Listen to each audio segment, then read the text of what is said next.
also support parents and teachers. We work in many of the schools in Birmingham, and we also try and make the community come together and obviously understand that our children are our future. If we're creating children with a hatred in their hearts, or disencouraging who they need to be, where's our society going to be? Where's our children going to be in 10 years' time? If this kind of behaviour and these kind of allegations are out there. I think Sarah's made a good point. Yes, there's a handful and 1% of people who might cause problems in the school. But let's cross that border over the whole border. Okay? When we talk about Ofsted reports, some of the schools have said that Ofsteds are really bad. I work right across the border through many schools. I can put loads of schools on where Ofsteds are bad. Why attack Amnesty schools?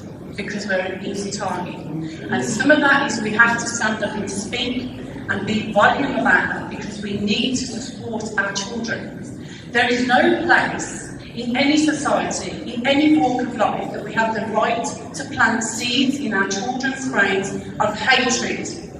Once we start implanting that into our children, we're letting our children down. We should teach them morals, principle, respect, and love thy neighbour. Whoever we are, whatever walk of life we come from. And when we talk about multicultural and putting people in a box and stigmatising them, well, I think they'd have a hard job stigmatising me or put me in a box.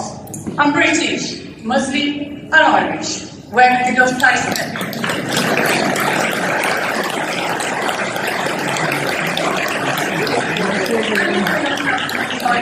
I would be a dangerous bomb to set up. But in terms of that, on a serious note, I love all of my children. Raina is a massive supporter of what we do. She works alongside me, we do all the workshops. Only this week we were in a secondary school of all girls, and I wanted to cry because I see these girls thriving to want to do the best. We set them challenges, we told them they need to be inspirational leaders, speakers of our community. And then Gov come along, they put a stamp. How do we encourage our daughters? How do we encourage our boys? How do we encourage our children to have a strong seed?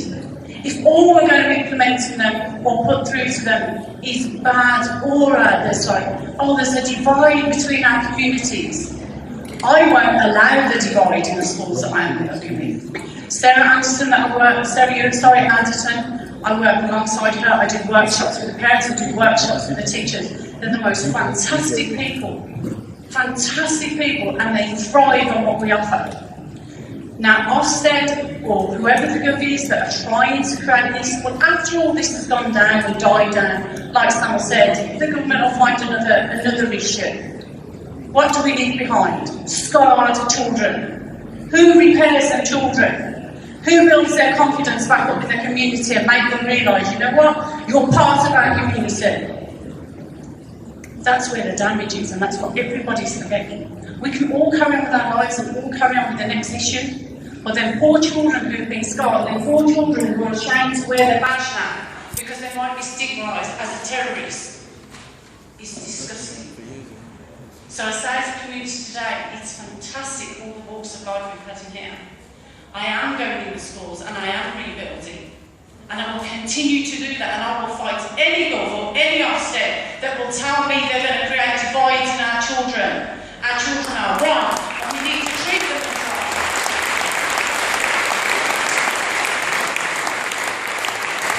Thank you for everybody listening today and everybody's come out and support. But after this, it is about rebuilding. So I urge you, get into your schools, talk with your teachers, work with your parents, and stand together united, because we won't allow these people to put a stigma on us, and we won't allow these people to bring Muslims down.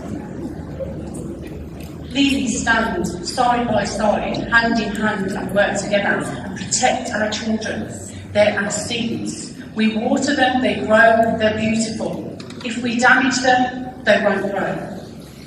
Biggest priority, water your seeds, water your children, and make sure they become the best in people that they possibly can. And that's to every mother and father and every teacher that is sitting in amongst this room today. Thank you. The Association of Non-Stun Abattoirs brings you the Think Local, Buy British campaign. This Ramadan helps save the local independent halal butcher from following the same grave death as their non-halal butchers who have been wiped off the face of your local high street by the big supermarket chains. Buying local halal meat products will guarantee you freshness, traceability, which means free from horse meat or pork contamination. This Ramadan, buy only products produced by the Islamic humane process of non-stun and say no to part production, partly certified products.